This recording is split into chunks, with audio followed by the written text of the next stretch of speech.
Hello, Professor and class. This is Giovanni. For today's presentation, I will apply two theories in a contemporary real-world environment, then present a concept that is currently relevant and effective in today's society, and conclude with a concept that should be updated to reflect today's world. Now, the first theory I would like to shed light on is scientific management theory and its applications to a real-world situation. For this example, I will use the expectation placed on social workers to complete a set number of assessments in a 1 month period. However, this may be applied in any setting where an agency requires an assignment quota. Now, the first step for a manager is to study the assessment themselves, the requirements for each, and the proper way to conduct them in accordance with established protocols. From there, the manager will develop rules and best practices to ensure compliance. Now next, the manager should observe several experienced social workers and analyze how they completed their assessment. Identify the most effective and efficient practices and use those findings to develop a standardized process for all employees.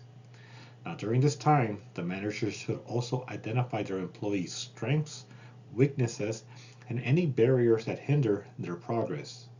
At the same time, identify any tools that could improve their performance.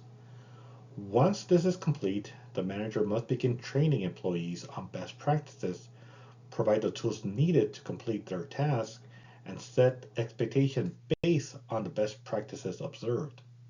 Now, during this phase, the manager must continue to engage the worker, coach them, and assist them with the workflow whenever possible. It is during this period that the manager will divide the work between themselves and their workers.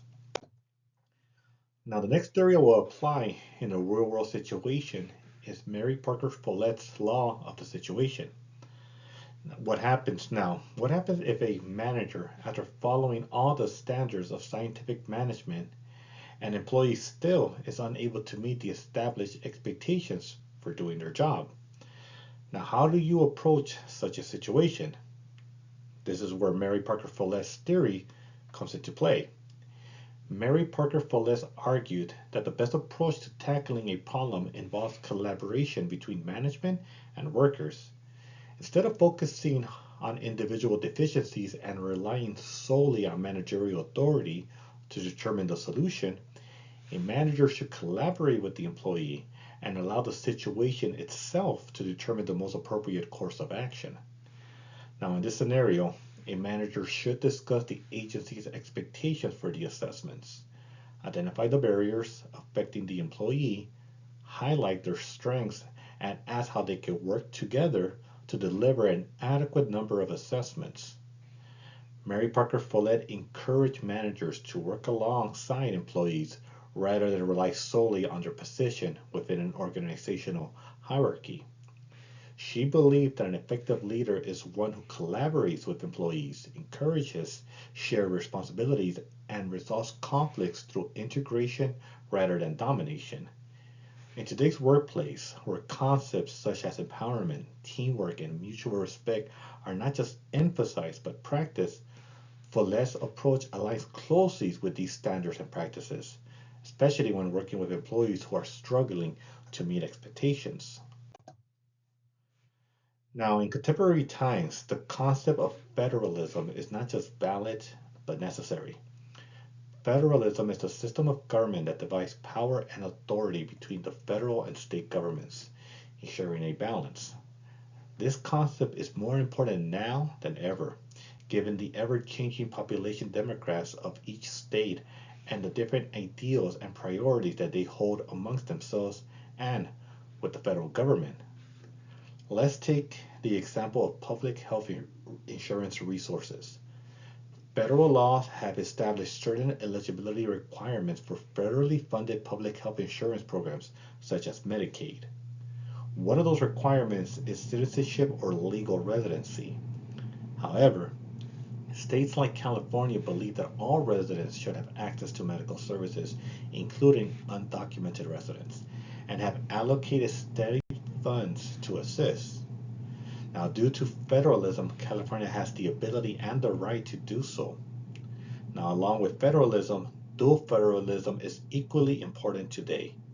Dual federalism separates the responsibilities of the federal government from those of the states. As such, one should not interfere with the responsibilities of the other. The practice and its effectiveness may be seen today in recent immigration enforcement and educational oversight. In recent times, the federal government has exercised control over immigration and as granted by the Constitution, and states have control over curriculum according to their rights under the Constitution.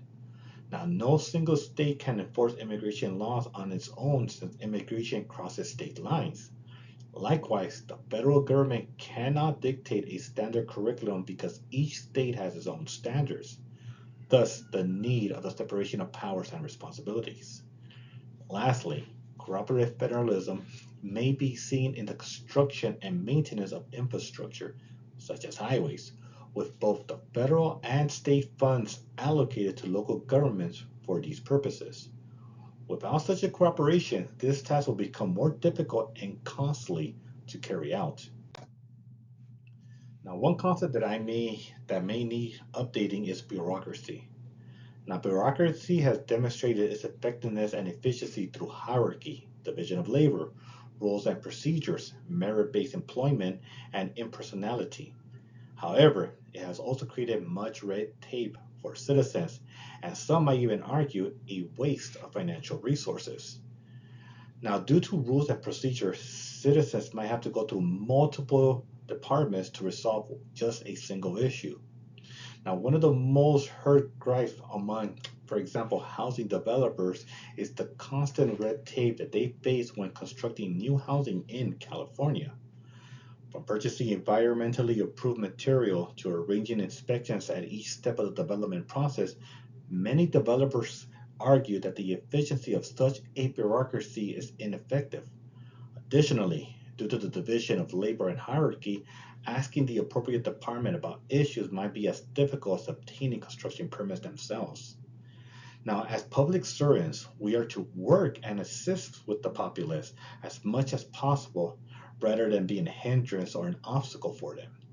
Now, we must find a solution to make sure that projects become much more easier, red tape is cut, and we become more efficient with the public resources that have been allocated to us. Now, this concludes my presentation. I thank you all. God bless.